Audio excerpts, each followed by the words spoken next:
Hi குட்டீஸ், இப்போ நம்ம ஒரு ஆலமர கதை தான் பார்க்க போகிறோம். ஒரு காட்டில் ஒரு பெரிய ஆலமரம் இருந்துதான். அந்த மரத்தில் நிறைய பறவைகளும் விலங்குகளும் வாழ்ந்து வந்தாங்களாம். மழை காலத்துலேயும் வெயில் காலத்துலேயும் கடும் குளிர் காலத்துலேயும் நிறைய பறவைகளுக்கும் விலங்குகளுக்கும் வீடா இந்த பெரிய ஆலமரம் தான் இருக்குமா. கோடை காலமும் தொடங்குச்சான். கோடை காலத்தோட வெப்பம் தாங்காம பறவைகளும் விலங்குகளும் வேதனை பட்டுதான். அந்த நேரத்துல அந்த பெரிய ஆலமரம் தான் நிழல் தந்து பறவைகளுக்கும் விலங்குகளுக்கும் ஆதரவா இருந்துதான். வெயில் அதிகரிக்க காட்டுல சில இடத்துல தீ பிடிக்க ஆரம்பிச்சுதான்.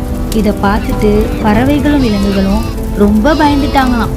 தீ பெரிய ஆலமரம் வரைக்கும் பரவாம இருக்க ஆலமரத்துல வாழுற பறவைகளும் விலங்குகளும் ஒரு முடிவு எடுத்தாங்களாம். பக்கத்துல இருக்கிற ஆத்துல இருந்து நீர் எடுத்துட்டு வந்து பறவைகளும் விலங்குகளும் தீ மேல ஊத்தி தீ அணைக்க முயற்சி பண்ணாங்களாம்.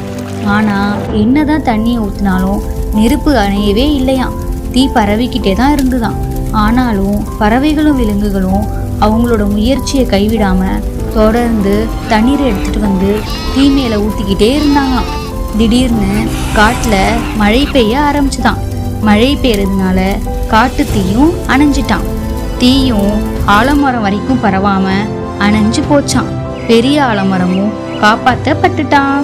ஆலமரத்தை காப்பாற்ற நினைச்ச பறவைகள் மற்றும் விலங்குகளும் மகிழ்ச்சியா திரும்ப ஆலமரத்துக்கு போய் அவங்க வாழ்க்கைய வாழ ஆரம்பிச்சாங்களாம்.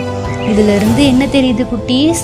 நம்ம ஏதாவது முயற்சி பண்ணோம்னா அந்த முயற்சியை கைவிடாம தொடர்ந்து முயற்சி பண்ணணும். அதுக்கான வெற்றி நமக்கு ஒரு நாள் கண்டிப்பா கிடைக்கும். வெற்றி கிடைக்கிற வரைக்கும் நம்ம முயற்சியை விடக்கூடாது. முயற்சி எடுத்தாதான் சாதிக்க முடியும் குட்டீஸ். இந்த ஸ்டோரி பிடிச்சா இந்த ஸ்டோரிக்கு லைக் பண்ணுங்க, நம்ம சேனலை சப்ஸ்கிரைப் பண்ணுங்க. நெக்ஸ்ட் ஸ்டோரியில மீட் பண்ணலாம். டாடா பை குட்டீஸ்.